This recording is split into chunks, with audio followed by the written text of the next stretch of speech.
Esiet sveicināti mūsu sarunu ciklā Viss ir tevī. Šo ciklu veido Cilmšūnu banka. Un šajā reizē mēs runāsim par brīnišķīgo, skaisto, ļoti izaicinošo, bet vienlaikus arī ļoti, ļoti bagātinošo laiku. Tas ir gaidību laiks, kad priekšā ir kaut kas interesants, kaut kas zināms, kaut kas nezināms, ir domas, ir padomi, ir iekšējais spēks, ir iekšējās balsis, ir ārējās balsis, starp citu arī. Un tad varētu būt tas apjukums, kam klausīt, kam neklausīt, bet patiesībā viss ir tevī, viss ir katrā cilvēkā iekšā. Un šodien pie mums ciemos, jau otro reizi, ir Inga un Edgars no projekta Apziņas Espresso, un viņi ir dzīvesbiedri ar 25 gadu kopdzīves pieredzi, fantastiska pieredze, mohikāņi. Un viņu darbs ir palīdzēt cilvēkiem atklāt savu unikālo identitāti gan pāru nodarbībās, gan individuāli, gan tiešsaistē, gan arī klātienē. Un jā, šodien parunāsim par gaidību laiku. Un paldies, Inga un Edgars, ka jūs šodien esat ieradušies šeit, aprunāties ar mums, dalīties savā pieredzē. Bet pirms es jums uzdodu tādus specifiskākus jautājumus, viens ļoti, ļoti personīgs. Kā jūs paši atceraties savu pirmo brīdi, savu pirmo gaidību pieredzi? Jums tāds ir vairāks. Sveika, Mārīt! Prieks tevi atkal satikt jau otrajā mūsu kopīgā podkastā. Atbildot uz tavu jautājumu par personīgo pieredzi, var teikt tā, ka man noteikti nebija, kā amerikāņu filmās rāda, tas vai arī apmulsums, ko darīt tagad, kas būs, kā dzīvot. Jo mums bija plānoti bērni, un arī pirmais bērns mums bija plānots. Viņš pieteicās relatīvi ātri, nebija ļoti ātri, bet tas nebija kaut kāds pārsteigums, tas nebija kaut kas negaidīts, un personīgi es tajā laikā biju noilgojies pēc kaut kāda jauna pavērsiena dzīvē. Un man faktiski drīzāk bija tāda sajūta, jā, ka prieks, ka tas ir noticis, bet man bija tāda sajūta, tagad tas ir, sāksies kaut kas jauns. Man bija šāda sajūta. Tad nebija tā sajūta, ko lai tagad dara? Nē, jo mēs uz to gājām apzināti, nebija tā ne izbīļa, ne panikas, ne kaut kāda tur egzaltēta sajūsma. Nē, tas bija tā, es pat teiktu, negaidīti pragmātiski, bet bija tāda patīkama prieka sajūta par to, ka tas tagad ir sācies. Tas tagad ir sācies, Inga? Jā, sveiki, Marīte. Sveiki visi tie, kas klausās. Patiesībā man, kā sievietei, šis process vairāk notika iekšēji.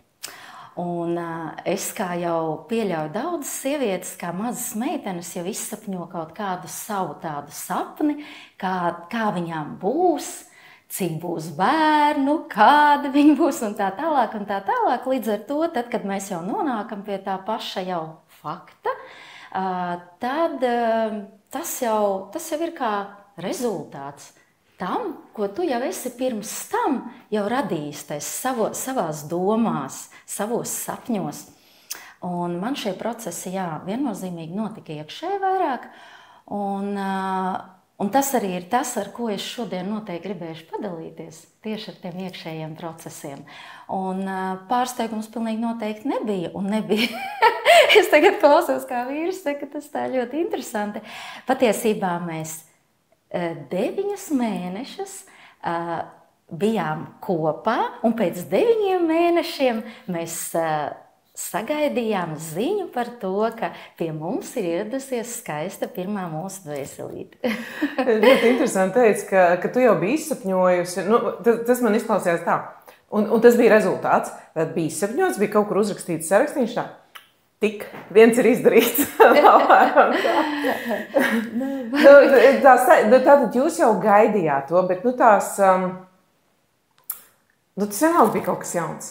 Nu, tas bija iepriekš nepiedzīvota tāda pieredze, un jā, nebija tāda baigā sajūsma, bet pašā laikā tas bija kaut kas tāds, ar ko jūs rēķinājāties. Kas palīdzēja to drošības sajūtu vienam otram radīt?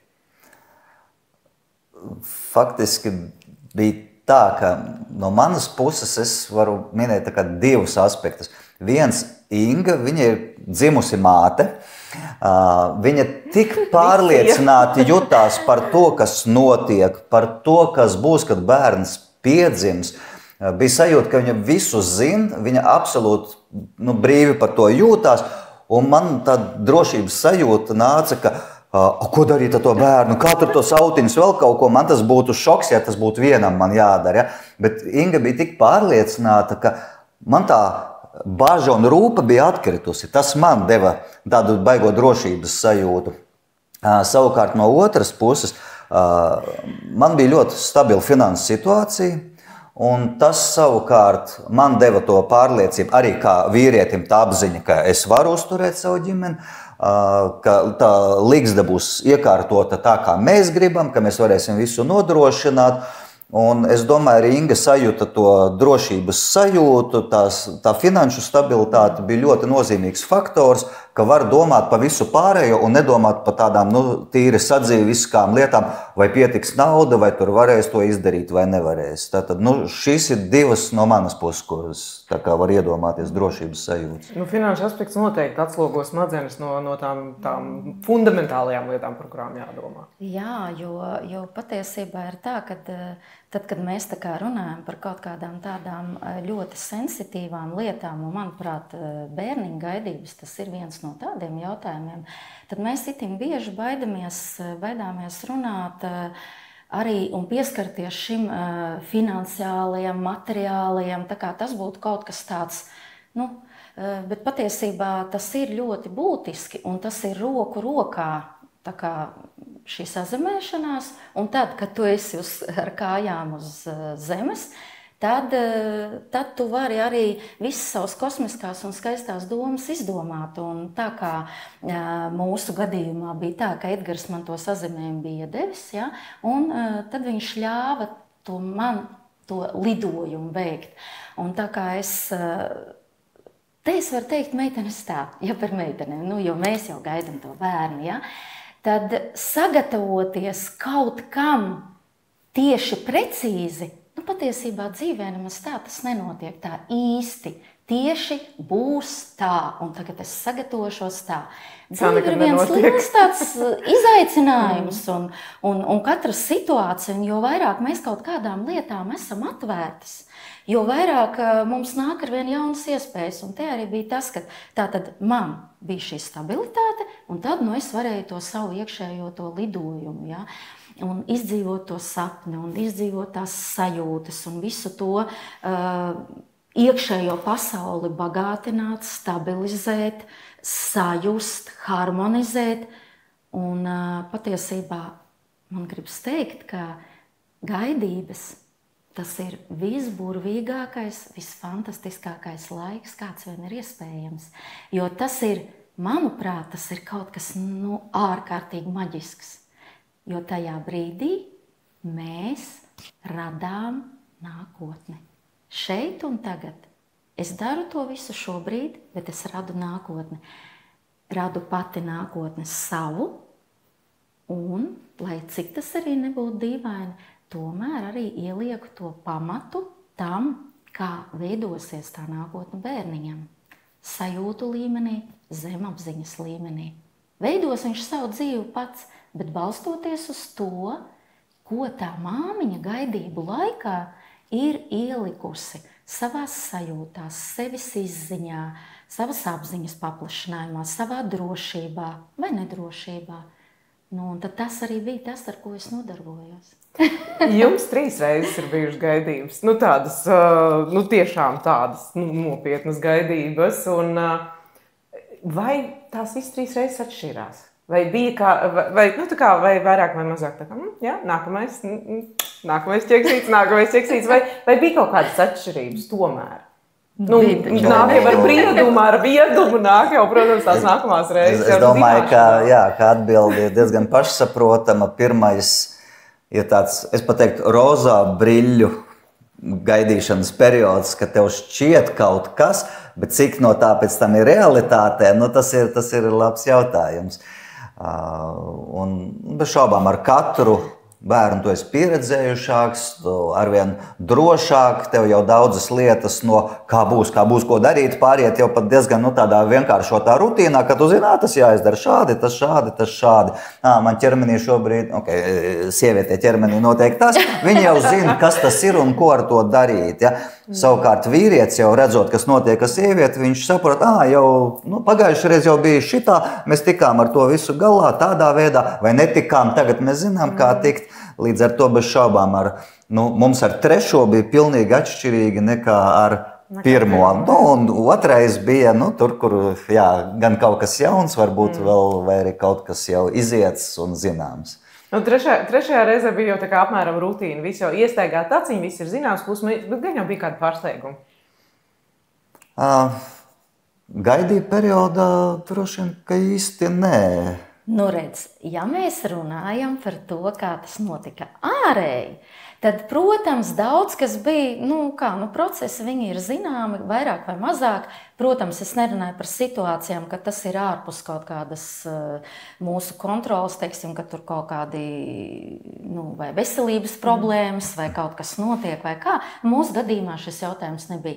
Bet, ja par iekšējo pasauli, tad viennozīmīgi pilnīgi un absolūti atšķirīgi procesi. Neviens nebija vienāds, neņemot vērā to, ka pats jau tas bērniņš man tomēr gribas teikt, ka tā ir šī mūsu neizzinātā daļa, tā dvēseles daļa, kas atnāk pie mums, kuru mēs tā kā caur sevi uzrunājam. Un tas pat nav nekas mistisks. Ja? Un tai pašā laikā arī mēs paši taču iekšēji arī kā personības briestam. Ja? Mēs paši kaut kādā veidā ne tikai to sadzīvisko gūstam tādu pieredzi, bet iekšēji pilnīgi. Un katrs bērniņš, tad, kad tu viņu gaidi, ir pilnīgi ienes kaut kādu, man gribas teikt, pilnīgi savu pasauli. Un tad tu mēģini ar šo pasauli tā kā dīlot, tādu to harmoniju atrast. Un tas, tas ir tas centrālais stāsts šajā visā. Kā mēs veidojam tā harmoniju ar to mazo cilvēciņu, ar to dvēselīti, ar to, kas mūsos veidojās. Kā mēs ar viņu veidojam to iekšējo sarunu. Kā tu pieņēmi šīs pārmaiņas? Jo katru reizi, tu jau minēji, ka katru reizi bija citādāk. Ķermeniskās, plus mīnus jau ir skaidrs, bet kā tu pieņēmi šīs emocionālās pārmaiņas? Kā sievietei vieglāk to pieņemt? Un saprot, ka kaut kas mainās. Ļoti interesanti tie visi procesi, bet es domāju, Edgars no sākuma varbūt par to vienkāršoti sadzīvesko, kā viņš redzēja mani no malas. Ja? Un tad es tā kā... Tas ir interesanti, kā vīrieši no malas redz sievietes, jo mēs jau redzam tā, kā mēs redzam. Bet, jo ticiet vai neticiet, man pašai ir interesanti paklausīties, kā mani no malas redzēja. Mana pārliecība, ka sieviete gaidībās ir skaista. Tas nav nekas jauns, īstenībā tāds pat teiciens ir. Tik ne visi to redz. Īstenībā šī teicienā ir ārkārtīgi dziļa patiesība. Jo pirmkārt, tad, kad sieviete gaidībās, viņai ieslēdzās hormonālās kaut kādas jaunas lietas, un tā hormonu sistēma var izspēlēt jebkādus jokus, tur nevienmēr var uzminēt. Bet nereti viņi nospēlē tādu joku, ka sievietes āda kļūst perfekta. Viņa vienkārši izskatās brīnišķīgi, tā kā tas pat vistiešākā veidā var būt absolūti patiesa apgalvojums, ka sieviete ir skaista gaidībās. Otrkārt, sieviete gaidībās, viņā atverās tādas šķautnes, kas pirms tam meitenē nebija. Sievietē sāk atvērties mātišķums, sievišķība, vēl kaut kāda, ko vīrieši tā kā ar kaut kādu sesto prātu spēja nolasīt, bet viņi nespēja noformulēt, kas tas ir. Un tas ir tas sievišķais skaistums, kas atverās.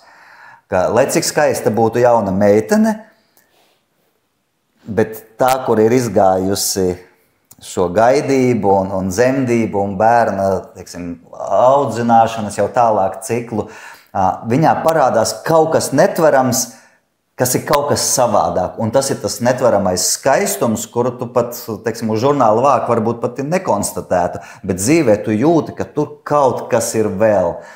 Un īstenībā vēl, ko es gribu piebilst, ka runājot par to, ka sievietei vajag teikt, ka viņa ir skaista gaidību laikā. Un tas nav vienkārši izteikt komplimentu, tas nav vienkārši uzmundrināt. Jebkura sieviete dabiski grib justies skaista, iekārojama, vēlama.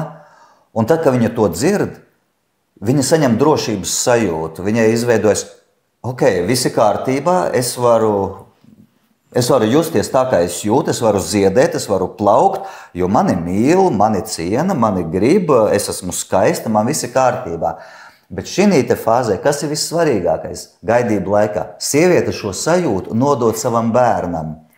Un bērns, iedomājies, jau mātes miesās esot, viņš sāk justies mīlēts, viņš sāk justies drošībā, un šādu te programmu viņš tālāk aiznes sev dzīvē. Viņš piedzimst ar apziņu, ka viņš ir skaists, un absolūti droši varam teikt, ka dzīvē, tad, kad būs kaut kādi izšķiroši momenti, šī var izrādīties tā īstā pilīte, kas nosvērs bērna dzīvi uz pozitīvo pusi, jo viņam būs pārliecība, ka viņš ir skaists, viņš ir mīlēts, viņš ir pieņemts, viņam viss izdosies, viņš ir drošībā. Tā kā šim teicienam ir ārkārtīgi dziļa nozīme, un teikt sievietei, tu esi ļoti skaista gaidību laikā, to īstenībā pat obligāti vajadzētu darīt visiem pārējiem, un bez, teiksim, glaimošanas, viltas vai vēl kaut kādas no sirds teikt, jo tas darbojas ārkārtīgi dziļi. Turklāt tas ir absolūti patiesi. Nu, ne jau pavēlti ir teiciens, ka sievietes mīl ar ausīm. Pat ja tu zini, mēs taču zinām, ka mūsu vīrieši mūs mīl, bet tas ir jādzird. Nu, kad dzird, tad tam ir pavisam cita vērtība.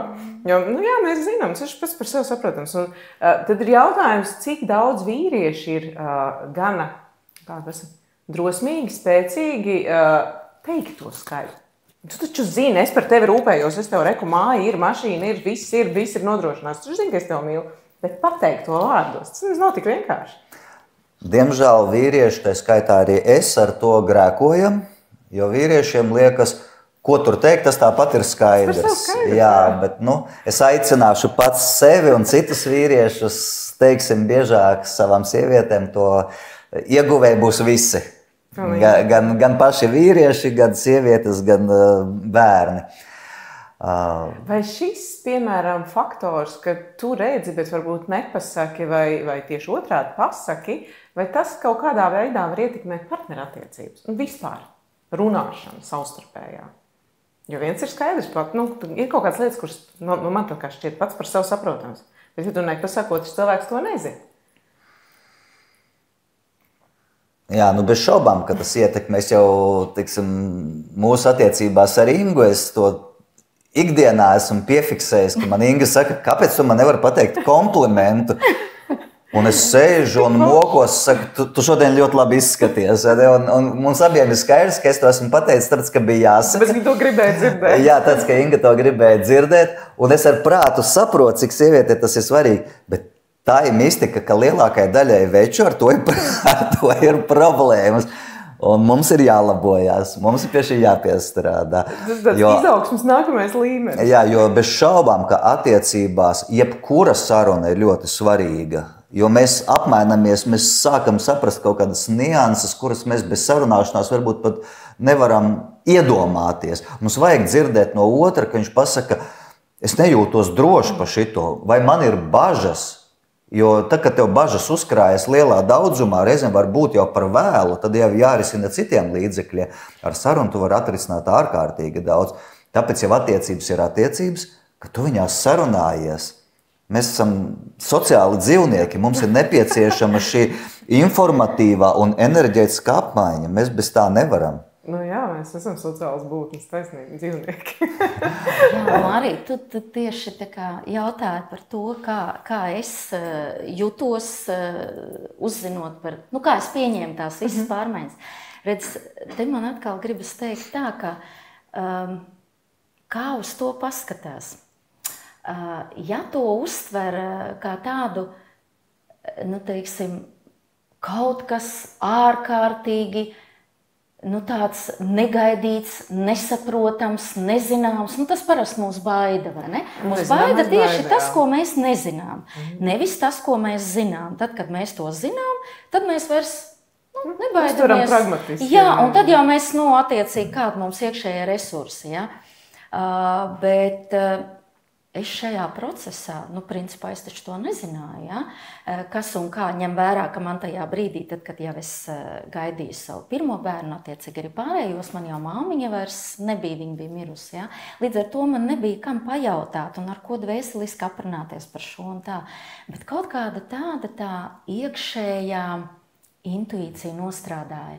Un te ir jāsaka tā, ka mums sievietēm tā ir viena no mūsu iekšējās bagātības atslēgām, ar ko mēs varam sevi atslēgt, tā intuīcija, ieklausīties savā intuīcijā, jo tā ir kaut kas tāds, kas tiešām atver to mūsu milzīgo bagāžu, to, ko mēs pašas pat neaptveram, kas ir dziļi mūsos. Un tad tā bērniņa gaidīšanas brīdis, kā es jau minēju, man tas ir kaut kas tāds pat sakrāls process, ja? Kad, iedomājieties, veidojas vesels visums tevī. Pasaulē. Absolūti. Mēs esam mikrokosmos, lielajā kosmosā. Un tagad iedomājieties, ka tajā mikrokosmosā vēl viens milzīgs kosmos veidojas. Te jau negribas teikt mazs. Un kā tie visi procesi notiek, cik viņi ir vienkārši fantastiski, smalki, līdz pat niansē pārdomāt, un kā tas viss notiek, un kāda ir šī miedarbība savstarpējā. Un te tas, ko minēja Edgars, ja, kad vīrietis šajā procesā spēlē milzonīgu lomu, tēvs šajā gadījumā, ja, teiksim, ļoti, ļoti lielu lomu spēlē, jo vīrietis ir tas, kas veido to platformu, kas iedod to stabilitāti, kas iedod to, kur tu tā kā, kur tu atrodies, ja, tā ārējā telpa, un tad iekšējo to tad veido tā sieviete. Un tālāk viņa tai telpā jau ieliek to savu, to būtību, un šeit ir tā iekšējā saruna. Iekšējā saruna patiesībā pašai ar sevi. Un tad ir jautājums, kur tad es ņēmu to iekšējo tādu, vai to gudrību, vai tās zināšanas, kā ar to bērniņu komunicēt, kā uz to visu skatīties, cik smalki to visu izjust. Patiesībā Mārīte jau pašā sākumā atbildēja, viss ir tevī. Un tieši tā tas arī ir, jo vairāk mēs iedziļināmies tajā visā, kas mūsos notiek tajos procesos. Ja? Un tas arī ir tas pats, ko arī Dzimuma šūnu banka piedāvā. Ja? Pareizi, viss ir tevī. Ka viss ir tevī, ja? Ka tieši tu vari no tās vienas šūniņas, kā tas viss var izvērties. Un tieši tas pats arī šeit notiek tas process. Līdz ar to es baudīju šīs pārmaiņas, jo es tik ļoti, ļoti beidzot varēju būt tajā, kas man ir tik ārkārtīgi dabiski. Būt šajā visā procesā. Varbūt tāpēc Edgars teica, Inga, dzimusi māte. Tas viņš vairāk par tiem iekšējiem procesiem. Un tikai pieslēdzoties šim, ļaujot tam būt, tad arī notiek tā visa īstā būtība, ja? Kā viņi izpaužās. Tas ir arī tas, ko jūs apziņas espreso darat. Jūs palīdzat cilvēkiem caur dažādiem rīkiem un tehnikām, jūs palīdzat atrast sevi, savu individualitāti, ieklausīties savā intuīcijā. Bet ieklausot, tu gribēji kaut ko teikt, piedod, es tev pārtraucu. Nē, es tikai gribēju piebilst, jo tu sākumā uzdevi jautājumu par emocionāliem stāvokļiem. Un faktiski Inga jau ar savu stāstu atbildēja, viņai nebija lielas emocionālas svārstības, jo viņa vairāk izbaudīja to laiku. Un, bez šaubām, jebkuram cilvēkam, vai tas vīrietis vai sieviete, neatkarīgi vai gaidību laikā vai citā, ir savi emocionālie stāvokļi vienā vai otrā virzienā. Bet, Ingai šī galīgi nebija. Iekšēji vērsts, tad nav tam visām ārējām svārstībām. Ingai tiešām tas vispār nebija jautājums. Viņa drīzāk bija pat daudz nosvērtāka nekā viņa ir ārpus šī gaidību perioda.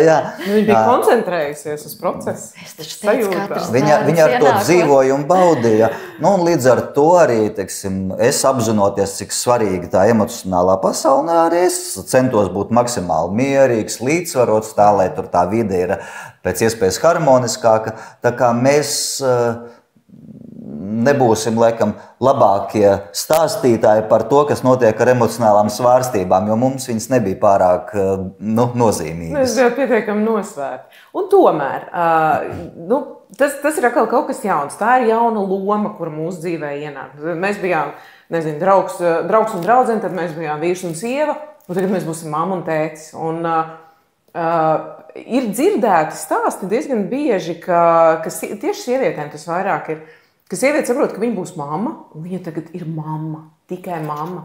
Kā nepazaudēt sevi savā jaunajā lomā un partneru attiecībās, respektīvi neaiziet tikai mammas lomā un aizmirst par to, ka ir arī vīrs. Kā šo saglabāt? Šis bija tas, par ko mēs ar Edgaru, starp citu, pilnīgi nesen pārunājām, abi divi. Padalieties. Kā tas ir, cik būtiski ir neaizmirst pirmkārt, ka tu pats par sevi, parūpēties par sevi kā par personību, savām sajūtām un savu iekšējo pasauli. Un tad, pirmkārt, kā rodas ģimene? Taču sanāk viens vīrietis, viena sieviete, un rada kaut ko skaistu. Un tas bērniņš gribas tomēr ticēt, kad rodas tajā mīlestībā. Ja pat viņiem tajā brīdī ir vienkārši skaistlīgs brīdis, lai būtu, bet vienalga, tas ir kaut kas īpašs viņu starpā. Un tajā brīdī, šajā mīlestībā, šajā kaislē, lai kas tas būtu, tad arī ienāk tas bērniņš, un rodas tas skaistums. Un kur ir vīrietis un sieviete? Tad viņi jau nav ne tēvs, ne māte vēl. Tas ir pēc tam. Pastāst, kā mēs tur. Tu faktiski ļoti precīzi pateici, ka jāskatās, ar ko te viss sākās. Kas tad ir tas izējas punkts? Un izējas punkts ir šīs te attiecības. Ka ir vīrietis, ir sieviete, viņi veido attiecības. Pieņemot normālu situāciju, nevis, ka tas bija gadījuma raksturs, kaut kāda sakara, bet normālā situācijā pāris ieņem bērnu. Bērna ieņemšana ir rezultāts tam izējas punktam, kas sākumā bija pāris. Un tagad tas ir ļoti saprotams un ļoti dabiski, ka topošā māte viņa nokoncentrējās uz savu stāvokli, uz savām attiecībām jau ar bērnu, ar topošo dzīvību, un kaut kur tas vīrietis sāk palikt malā. Tā bez šaubām ir loģiska, dabiska, bet kļūda, ko pielaiž sievietes, ja viņām tomēr ir tas noskaņojums tāds, un neviens, rats, vecmamma vai kāds gudrs cilvēks nav padevis to ziņu, ka nedrīkst pazaudēt to atskaites punktu, no kā tas viss sācies, to pirmsākumu. Tas ir jūsu attiecības. Jo tikko tu pazaudē attiecības, tā bez šaubām tev sāksies sarežģījumi ar vīru, tev sāksies sarežģījumi pašai ar sevi, un vīrietim ir tieši tas pats. Ja viņš sāk justies atstumts, tad, cik ilgi viņš var gribēt būt atstumts? Viņš negrib būt ilgi atstumts. Viņš arī grib gan tās pašas attiecības, gan viņš grib kaut kādu saikni savstarpējo. Vēl beigās fizioloģiskās vajadzības nekur nepazūd. Arī fizioloģiskās vajadzības. Viss kopumā. Bet tas neatiec tikai, ka sieviete aizmirst. Jā, viņai tā iespēja aizmirst ir bez šaubām lielāka, jo viņa vairāk koncentrējās uz jauno dzīvību. bet to nedrīkst aizmirst ne sieviete, ne vīrietis. Viņi ir izveidojuši šīs attiecības, un viņiem viņas ir jāturpina, jo tieši caur šīm attiecībām bērns jau sajūt gan pieskārienus, gan attieksmi, gan pat skatienus. Ja? Viņš sajūt to mīlestības plūsmu partneru starpā, un viņš jau atkal no viņa gūst to mieru, to labestības sajūtu, to drošības sajūtu, to pārliecību, ka viņš ir gaidīts, ka viņam ir droši nākt šajā pasaulē. Tas jau viss tiek nodots bērnam. Un, turklāt, ja vīrietis ar sievieti ir pastāvīgā saskarsmē, viņiem izstrādājas dažādi bioķimiskās vielas ķermenī, kas dod labsajūtu. No tā jau gūst baudu abi divi un bez šaubām arī vēl bērns. Ja? Tā kā, ja mēs nokoncentrējamies tikai uz kaut ko vienu un pazaudējam attiecības, mēs nodaram pāri, mēs atņemam sev to, kas mums dabiski pienākās. Kas mums un arī kas bērnam, bet īstenībā šeit es pieņemu, ka lielā mērā ir kaut kāds ego, jo es domāju par sevi, tā kā vairāk. Sievietes vairāk varbūt domā arī par to bērnu, bet arī ļoti dažādi. Bet jā, es kaut kā tā aizdomājos par ego. Te arī Mārija tieši tā kā piebilstot tam, ko Edgars teica, ka te ir jautājums tātad, kāpēc tāda situācija vispār rodas, ka sieviete iespējams aiziet tai mātes lomā un pēc tam vēlāk, pilnīgi noteikti vēlāk, vīrietis, jo vīrietis tēva lomu sāk pieņemt tikai tad, kad viņš jau fiziski ieraug to bērnu, viennozīmīgi. Ja? Tad, lai mums ir tas meitenēm tas atbalsts, ja?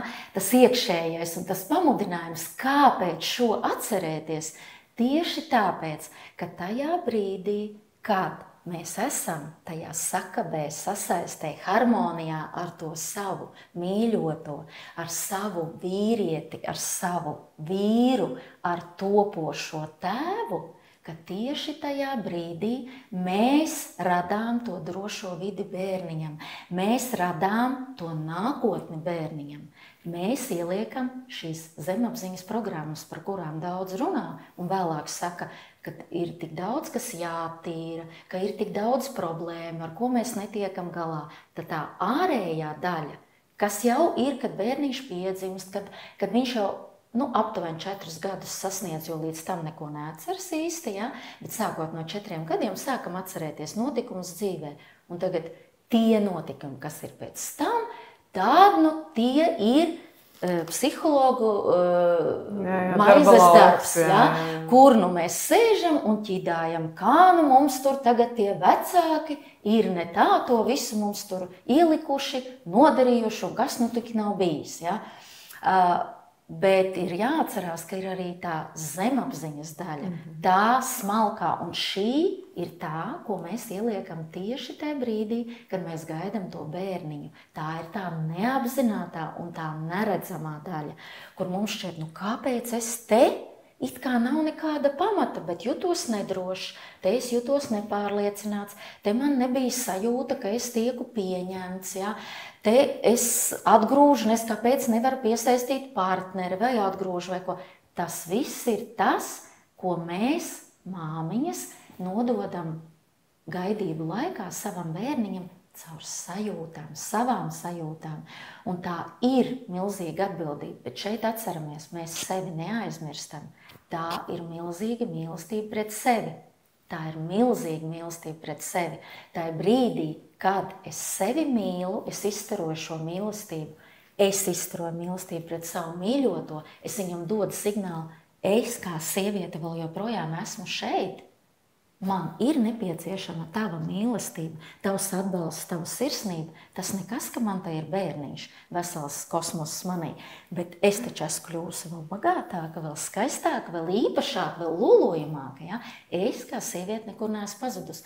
Tajā brīdī es mīlu sevi, jo es kā sieviete tagad saņemu, es kā māte topošā saņem to signālu, ka te būs droši man darīt savas mātes lietas, un es ielieku savā arī ne tikai bērna, bet savā nākotnē, jo tad, kad man bērns ir vienalga kādā vecumā, es taču visu laiku kā māte pārdzīvošu par to, ja viņam kaut kas dzīvē neies.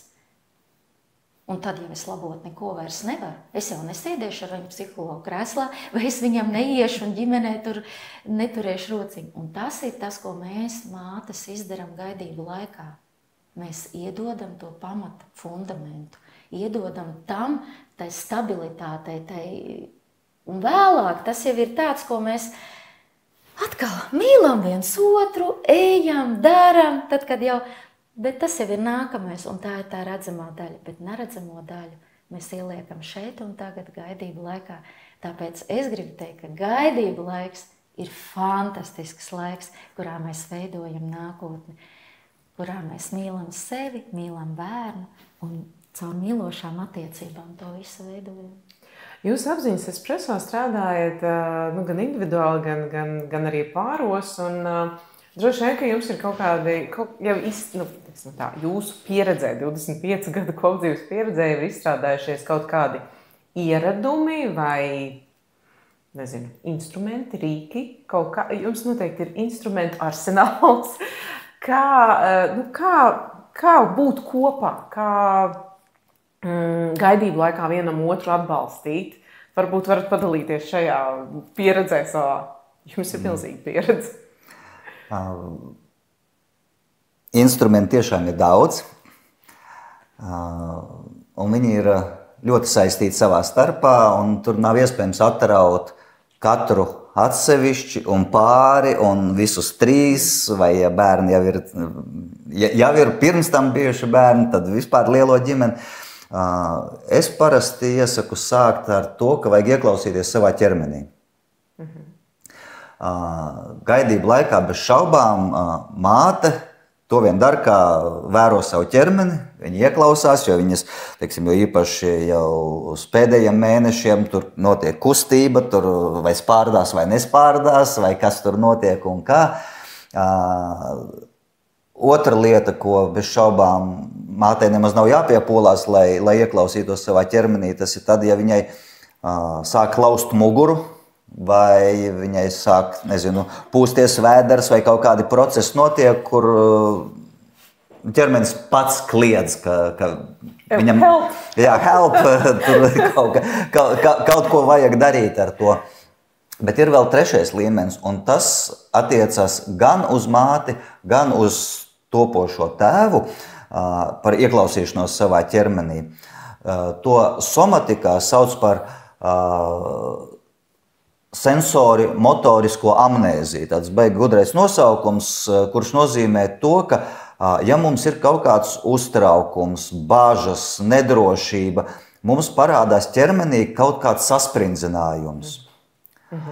Un šis sasprindzinājums, viņš ir lokāls, pieņemsim, sprandā, parasti plecos, sprandā, bet viņš var būt arī jostas vietā vai vēl kaut kur.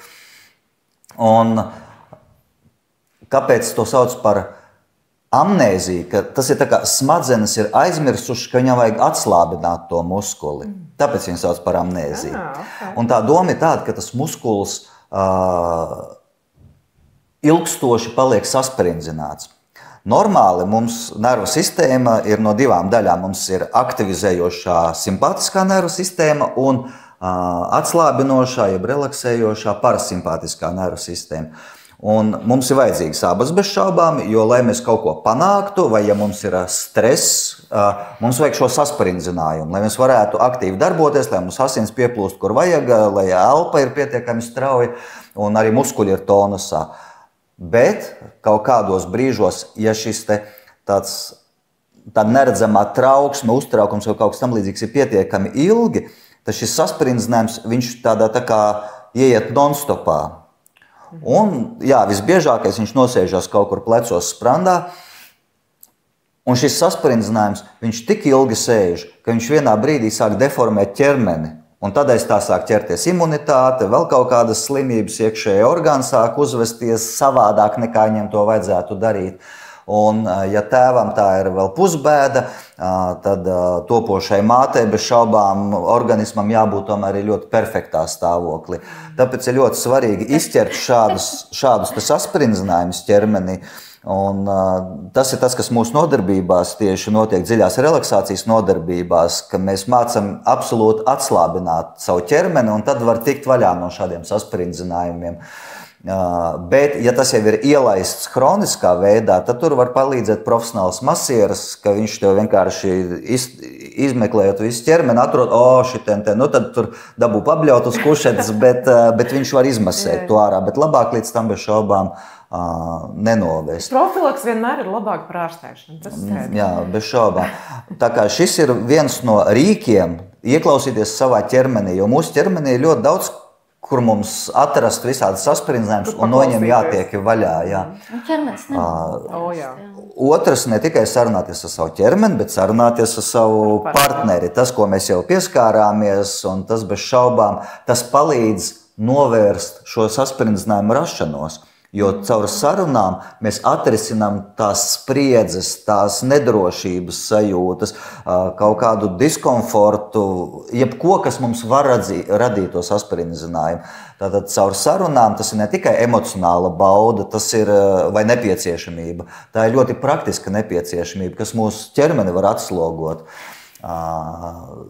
Trešais, arī ķermeniski, tie ir pieskārieni.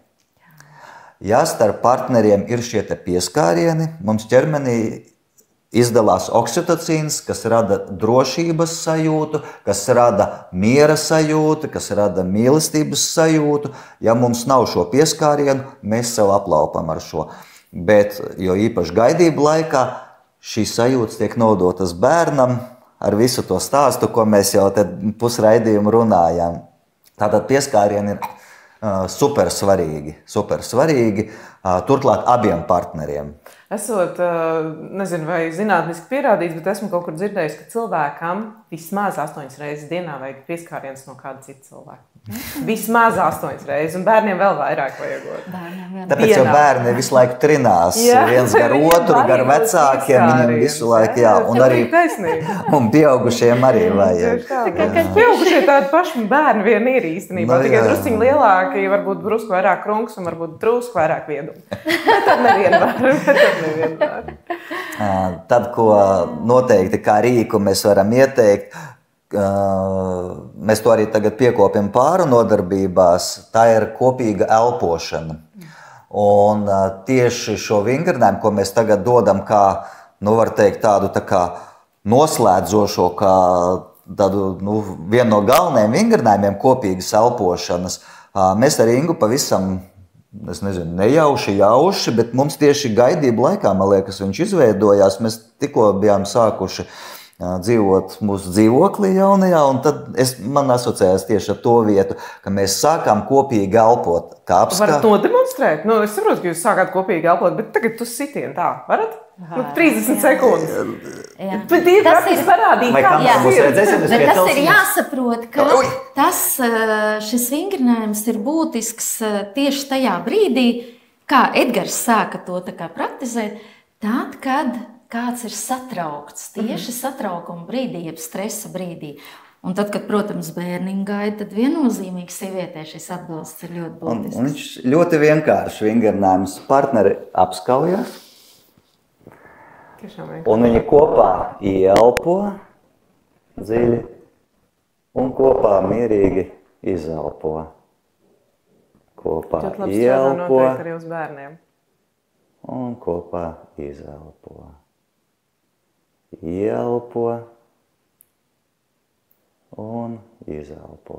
Super. Un to elpu pakāpeniski dara lēnāku, mierīgāku, dziļāku, un tad faktiski ir tāda sajūta, ka tas kļūst par vienotu elpu, ka elpo vienā ritmā, un tas izveido ārkārtīgi spēcīgu tuvības sajūtu. Un tev ir taisnība, šo ja vīrietis palīdz sievietei tādā kaut kādā stresa situācijā, un viņš viņu var pat tas būt tā, ka sieviete ļoti satraukta, un viņa pat tā kā negrib to, lai viņa vīrietis paņem cieši mana drosteliņa mīlulīti, paņem un sāk elpot, un viss. Un tad vīrietis savu vīrišķo spēku ieliek, un sieviete izkūst viņa rokās, un viņa kļūst kā tāds māsu, viņa vienkārši sākam viena elpa. Un tieši šo pašu, arī ar bērniņiem. Tā kā bērniņš ir satraukts, momentā paņem to bērniņu, nevis sāc ar dažādām mācībām, un ko tur bērnam ar vārdiem, vai viņam ar kaut kādu, bet paņem to bērniņu pieglaut, cieši patur, un vienkārši sāc elpot. No sākuma tā elpa neizdosies, jo viņš jau kāda elpa, viņš ir saraustīts, bet vienkārši piespied, turi to bērniņu. Viņš sāk nomierināties, un tad sāka telpot. Un tas arī nomierina tik vienkārši. Jā, un bērns automātiski sinhronizējās ar pieaugušā elpu.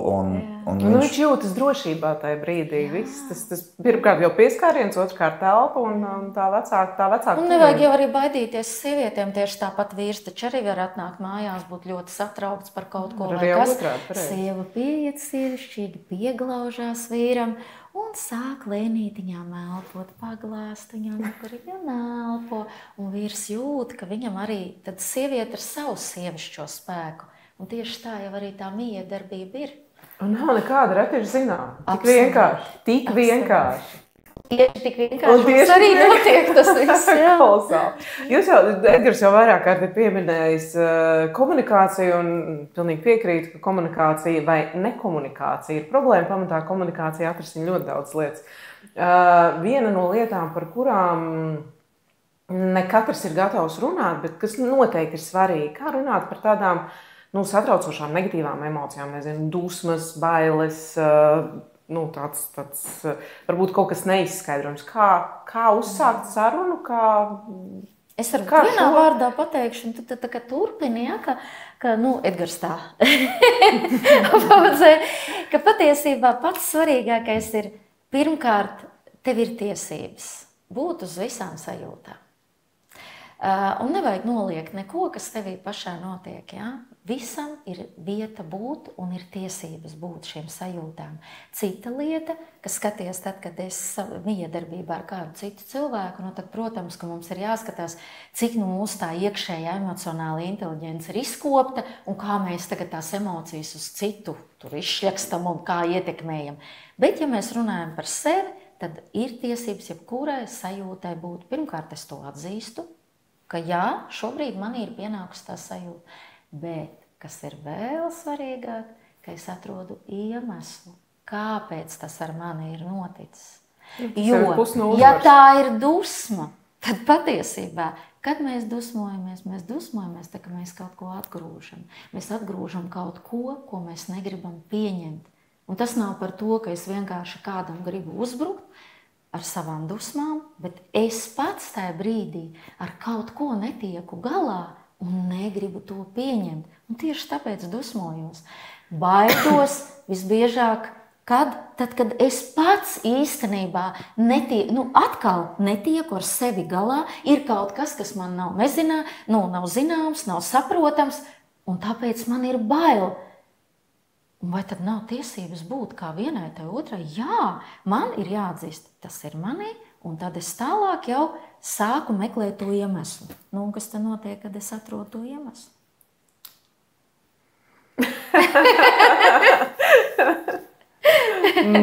Jā, mājas mārā. Tu pavaicāji, kas notiek, kad atrodu iemeslu. Tas notiek darbs vienkārši. Realitātes atzīšana un tālāk jau darbs ar sevi.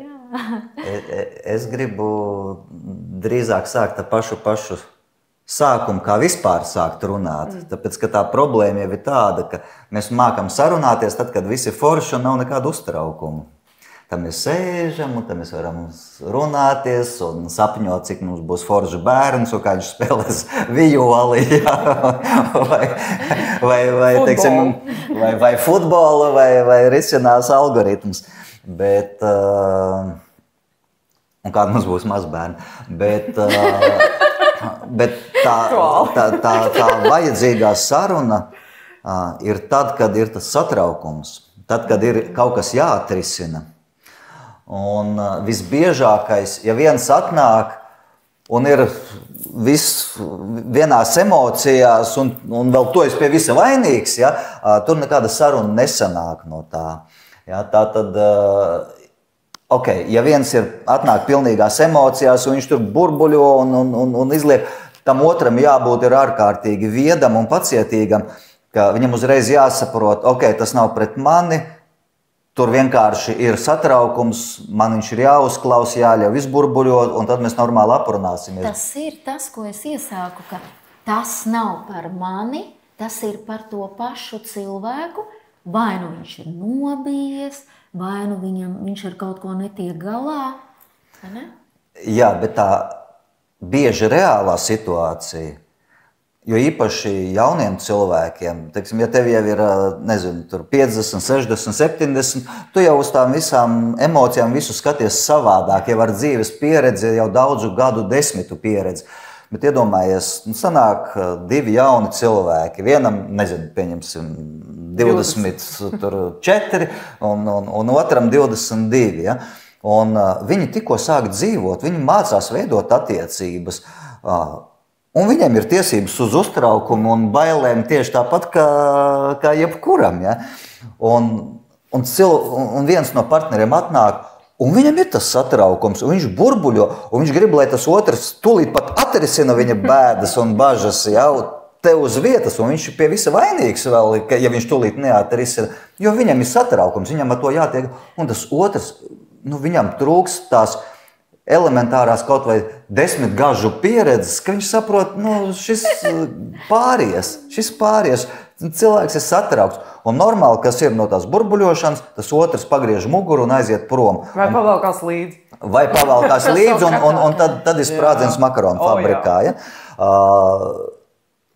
Šis ir jautājums, kas partneriem ir jānovienojās. Kā rīkoties? Kā rīkoties šādās situācijās? Un tas ir pilnīgi normāli, ja tas, kuram ir pilns ar emocijām, atnāk un saka, sēdi un klausies. Vienkārši klausies, ko es tagad tev burbuļošu visu. Un izliek visu ārā, un otrs, viņš ir pabrīdināts. Viņš saprot, ka tas nav viņam uz galvas, ka tas nav par viņu, ka vienkārši otram vajag izlikt tās emocijas. Tas ir labs variants. Protams, tad, kad tu esi emocijās, tu bieži nevar atcerēties, būt pietiekami saprātīgs un pateikt, sēdi un klausies tagad. Ja? Neko nesaka, galvenais neko nekomentē, vienkārši klausies. Es tagad 10 minūtes runāšu. Ja? Bet tas ir ļoti ok, ja šādi var. Jā. Tā ir augstākā pilotāža. Tā ir jau diezgan tāda laba brieduma pakāpe, emocijās to spēt pateikt. Bet to nevar sagaidīt, un es nevarētu lepoties, ka man tas pašam vienmēr padotos. Bet mēs vienmēr varam, tad, kad mēs esam normālā emocionālā stāvoklā abi divi, noslēgt vienošanos. Pateikt, ja mums ir lietas, kas mums ir jāizrunā, ieslēgsim sevi pieaugušos, atslēgsim niķīgus bērnus uz to brīdi un apsēžamies un normāli izrunājam. Ja, kurā pat var noteikt spēles noteikumus, kā mēs sarunājamies. Ja? Tātad, nezinu, kaut vai chronometru uzliec, tātad tev ir 3 minūtes, pēc tam man ir 3 minūtes. Vienās 3 minūtēs viens runā, otrās otrs. Vai arī cits variants. Mēs nerunājam par otru, mēs runājam, kā es jūtos. Ja tātad nevis tu man izbesīji, bet es jutos satraukts vai izbesījies. Ja? Un tā ir pilnīgi atšķirīga situācija. Vai tu vaino otru, vai tu runā par savām sajūtām. Jāuzņemas atbildība par sevi. Jā, un bez šaubām tas arī ir grūti. Un novienoties, pieņemsim, par to, ka tad, kad es esmu emocijās, mēs nesarunāsimies. Ja? Mēs neveiksim šo sarunu, kad viens ir emocijās. Tad tā saruna var būt aptuveni tāda. Jā, es saprotu, aprunāsimies pēc tikiem un tikiem, vai izrunāsim rītdienu pulkstenis tikos un tikos, vai arī pēlpojam kopā un tad aprunāsimies. Ja, tas ir laikam vienīgais risinājums šādās situācijās, ka partneri pirms tam, tad, kad viņi ir labā noskaņojumā, tad, kad viņus nenomāc nekas, tad, kad viņiem neraustīs, teiksim, mazi bērni vai kaimiņi vai darba kolēģi, tātad, ka viņi var divatā apsēsties un mierīgi vienoties par spēles noteikumiem, kā mēs risinām sarežģītas situācijas, kā mēs risinām emocionāli piesātinātas situācijas, kā mēs risinām vēl kaut kādus brīžus, ar kuriem mēs netiekam galā. Un tad tas nevienmēr uzreiz darbojas, bet ar treniņu to var ieviest pietiekami ātri, jo visbiežākais jau strīdi, emocijas, vispārējais notiek tāpēc, ka nav skaidru spēles noteikumu, nav vienošanās, kā mēs šim ejam cauri, ko mēs ar šo darām. Jo katram ir sava iepriekšējā pieredze, kā tas ir noticis iepriekš. Bez šaubām. Katrs caur to. Šis ir ļoti es teiktu, vienkāršs padoms, vienkārši izpildāms padoms, ja to zina. Un tas nav nekas sarežģīts, bet tas var ļoti atvieglot turpmāko dzīvi. Patiesībā viss viedums. Jā, tur nekas sarežģīta nav, bet tas ir jāzina. Un es ļoti ceru, ka cilvēki, kas mūs klausīsies, kam vēl visa dzīve, ģimenes dzīve ir priekšā, ka viņi ņem šo vērā, jo šis ir ļoti vērtīgs padoms. Vienoties par spēles noteikumiem, vienoties, kā rīkoties kaut kādās krīzes situācijās. Kā jau tu minēji, pirmajā reizē varbūt nenostrādās. Pēc tam atcerēsies, vajadzēja tā, bet atcerēsies. Tas ir, šis ir, paldies. Man tāda traka situācija nav bijuši ģimenes dzīvē, bet šis būtu noderējis, ja būtu, piemēram. Tā kā šis tāds ļoti vienkārši un iedarbīgs instruments, kuru var izmantot jebkurš īstenībā, jebkurā vecumā, jebkurā kopdzīves posmā. Pat ja līdz šim brīdim ir bijis citādāk, neviens nav teicis, ka nevar turpināt savādāk. Pareizāk, viedāk, pragmatiskāk, galu beigās. Vai ne? Es jau jūtu, ka ir forši. Man ir tik daudz visādi padomi, ir tik daudz tādas elementāras lietas, bet tā elpošana. Tas ir kaut kas. Vēl vienu rīku var pieminēt. Obligāti. Es domāju, ka tas noteikti noderēs. Lūdzu. Mūzika. Arī. Fantastiski. Skaņa, mūzika. Tāpēc mums ir skaņu terapijas, starp citu. Jo caur mūziku var ļoti daudz ko atrisināt. Brīnišķīgi, ja kāds pats spēlē mūzikas instrumentu, un ja nespēlē, vai arī spēlē, bet to var kombinēt, var likt ierakstus. Un mums visus gaidību periodus bija mūzika, ļoti daudz mūzikas bija mājās. Viņa atšķirās, katrā gaidību periodā, man liekas, bija savādāk. Es neatceros, kurā bija kura, bet tas vienojušies motīvs, ka tas nebija punkroks, bet tas bija kaut kas viegls, harmonizējošs, tāds patīkams. Jo, tas bija Mocarts, tas bija Bachs, tas bija Vivaldi. Bet ne tikai, bija arī vienu posmu bija ļoti daudz. Es šo liku, bet bija arī kaut kādas tādas relaksējošās mūzikas, bija visādas. Jo nav jau obligāti, kāpēc tu nevari, teiksim, latviešu estrādi klausīties, kurai arī nekāda vaina nav. Ja? Jebkurā mūzikā, kā māte pati jūtās pirmkārt, jo tas tiek nodots bērnam. Protams, arī nav slikti, ja arī vīram nav iebildumi pret to mūziku. Tātad, jebkurā mūzikas žanrā tu var atrast pozitīvu, mierīgu, tādu emocionāli veicinošu mūziku, un tā ļoti, ļoti labi iedarbojās, un tam ir neskaitām zinātniski pierādījumi. Tas tiešām harmonizē nervu sistēmu gan mātei, gan bērnam, visiem, kas klausās mūziku. Īstenībā visiem, kas klausās mūziku, jo esmu redzējusi video ierakstus un arī lasījusi par pētījumiem, ka arī augiem patīk mūzika, un arī gotiņām kūtī patīk mūzika, un ir daudz labāks izslaukums gotiņām, ja viņām uzliek klasisko mūziku. Tā kā tas labvēlīgi ietekmē pilnīgi visus. Pilnīgi visu dzīvo būtņu. Augi jau arī ir dzīvi, tieši tāpatās. Un apskaties, ja pieņemsim, māte pati spēlē kādu mūzikas instrumentu, kas notiek? Viņa visu laiku trenē savu motoriku, viņa trenē savu nervu sistēmu, un to visu atkal nodod bērnam. Jā, un neironu savienojumu. Jā, un savienojumu. Smadzeņu darbība, visu laiku ir tādā. Par nodošanu bērnam, kā reiz gribēju parunāt par to saikni ar bērnu. Mammai ir skaidrs, mammai ir 2 vienā. Tur ir skaidrs, ka tas viss notiek caur māmu, bet kā tētis var piedalīties arī tavu sajūtu? Mēs jau drusciņi parunājām par to, ka radīt tās pozitīvās emocijas un sarunas un tā, bet kā vēl? Varbūt ir vēl kaut kas.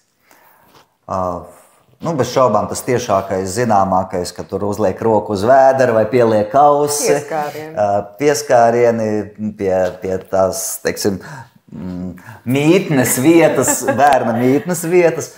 Bet īstenībā ir tā, ka jebkuri pieskārieni darbojas, vai tie ir pie pleca, vai tie ir garām ejot, ceļā no virtuves uz viesistabu garām partnerim, viens pieskāriens, un tas jau iedarbojas uz visu ķermeni. Ja? Tad uzreiz sāk mūsu neiromediātori darboties, oksitocīns, dopamīns, jebkuri ieslēdzās radot pozitīvas emocijas.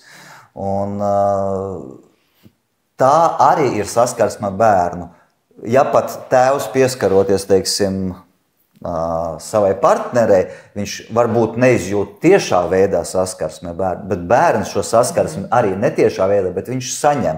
Tātad, jebkuri pieskārieni pat neapzināti veido saskarsmi starp tēvu un bērnu. Plus vēl tēvam, vismaz normāli būtu, ka viņam partnere arī asociējās ar šo bērnu, un ja viņš pieskarās partnerei, viņam ir sajūta, ka viņš šādā veidā kontaktē ar šo te bērnu. Jo māte un bērns, grozies kā gribi, gaidību laikā, tas ir viens vesels. Tu sajūtu ziņā domā, asociēs. Nē, sajūtu ziņā, bez šaubām, jā.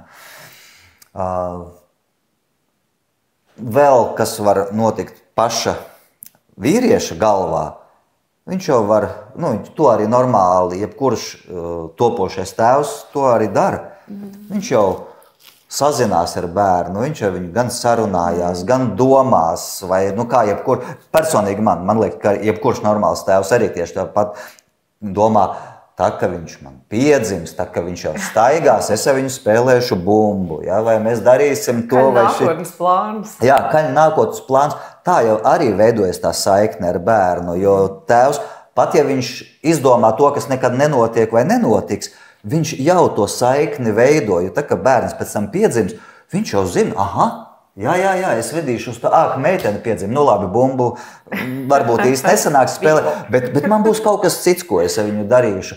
Tātad tēvs īstenībā var ļoti, ļoti pat būtisku saikni veidot, bez pats par sevi saprotams, ar saskarsmi, ar māti, un arī bez viņas, arī bez šīs saskarsmes, tīri domājot, plānojot, gaidot, noskaņojoties.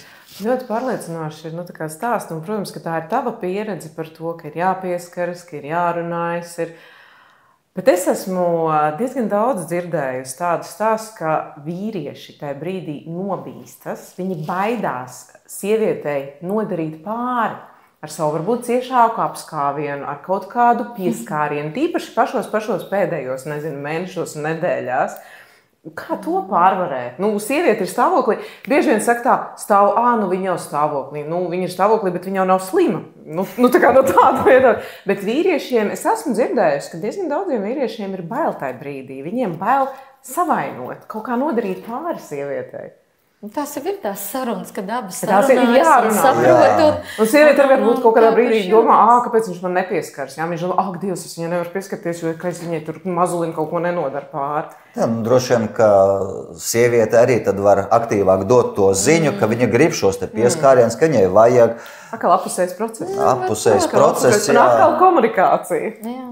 Un atkal komunikācija. Redz, jā. Jā, tā visu laiku ir savstarpēja komunikācija un viens otram pavaicāt, viens otru uzrunāt un visos iespējamos līmeņos. Bet redz, Mārija, tu minēji, ka sieviete un bērns, tas ir pats par sevi. Viņiem jau ir kontakts pats par sevi. Es teiktu, ka tik gluži vienkārši tas nav. Jo, ja es pavaicātu jebkurai topošajai māmiņai, kāds ir tavs kontakts ar tavu bērniņu, kā tu ar viņu sarunājies, kā tu viņu jūti, cik bieži tu ar viņu komunicē, kāda ir tā tava smalkā saikne.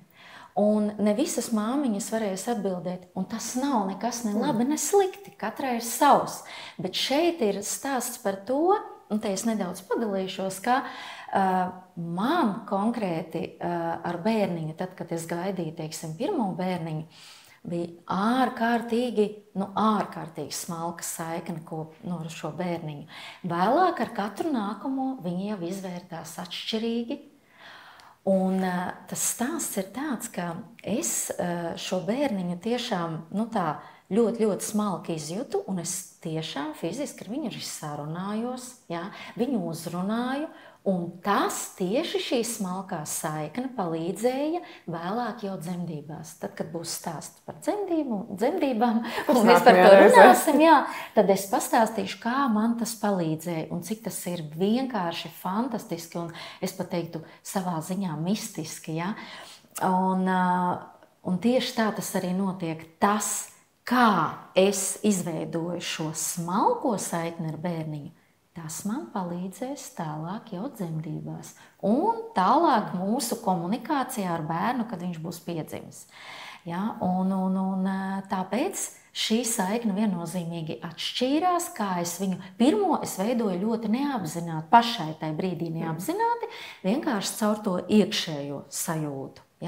Tālāk jau otru jau tā bija jau cita, un ar trešo tā bija absolūti apzināta saikne, kur es jau reāli redzēju to savu bērniņu, kāds viņš ir, es iegāju jau meditācijā, un tad, kad mēs aizgājām uz jau sonogrāfiju, jo trešo mēs jau skatījāmies, kāds tas bērniņš, ko, un man rāda, un es redzu viņu tieši tādu, kādu es biju redzējusi pirms vēl šīs sonogrāfijas, kā es biju ieejot savā meditācijā kopīgi, un tā nav nekāda mistika. Tas ir tas, kā māte var izveidot saikni ar savu bērniņu.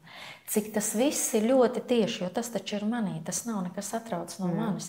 Tā tad viennozīmīgi es šo saikni varu nodibināt, un viņa ir ļoti smalka, un ir jāsarunājas ar šo bērniņu, jo vēlāk būs vieglāk nodibināt to kontaktu visos tajos tālākajos posmos.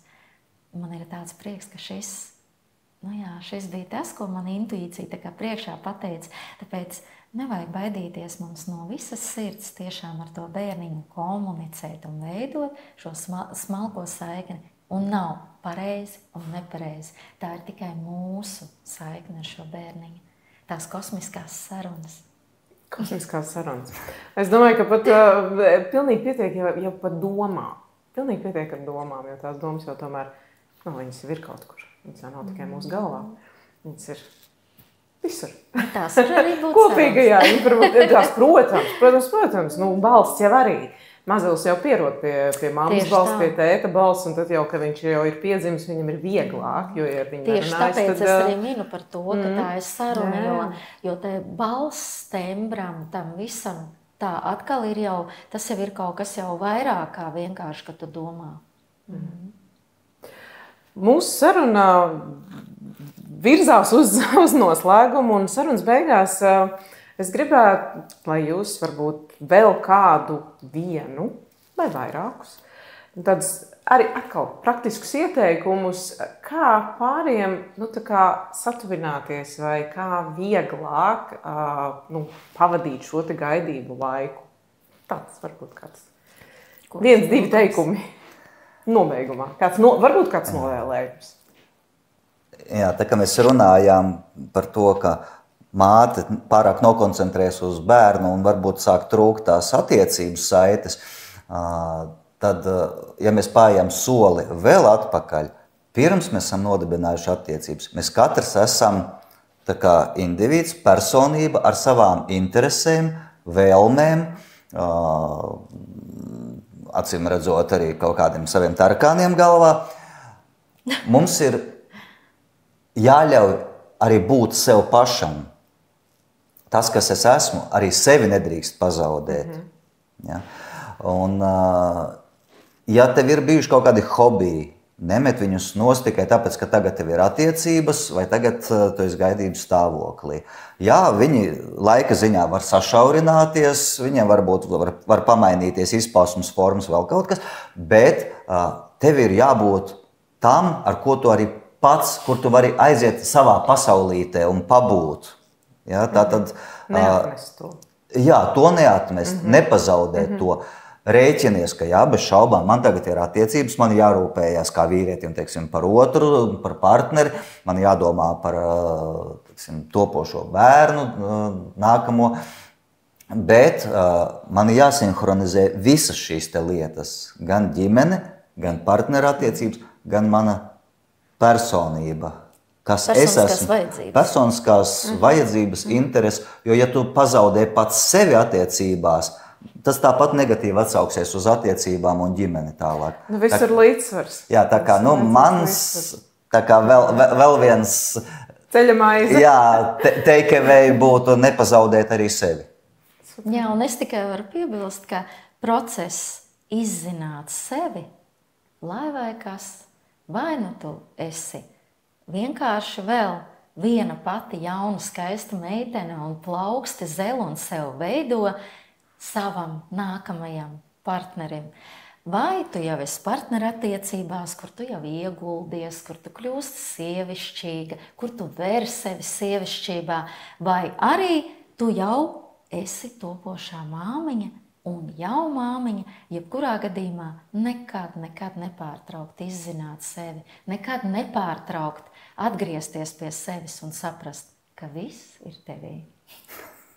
Brīnišķīgi novēlējums. Sirsnīgs paldies, ka šodien dalījāties savā pieredzē un savās zināšanās un praktiskajos rīkos un instrumentos par to, kā būt kopā gaidību laikā un ne tikai gaidību laikā. Tas noder jebkurā dzīves posmā, pilnīgi noteikti. Un mēs ar jums tiksimies vēl nākamajā reizē noteikti. Vēl kādu 1, 2, 3 reizes, cik skatītājiem, klausītājiem būs interesanti. Man vienmēr ir interesanti. Un nākamajā reizē mēs noteikti parunāsim par to, kas ir nākamais posms, jau bērniņa dzimšana un pēcdzemdībām. Un, jā. Atkal maģija. Un atkal maģija, un jā, būs forši. Mūsu klausītāji un skatītāji varēs atkal sasmelties no jums foršas padomas, noderīgas, tiešām pielietojams tehnikas un instrumentus. Tā kā sirsnīgs paldies skatītājiem, sirsnīgs paldies jums, ka piedalījāties un uz tikšanos nākamajā reizē. Tā!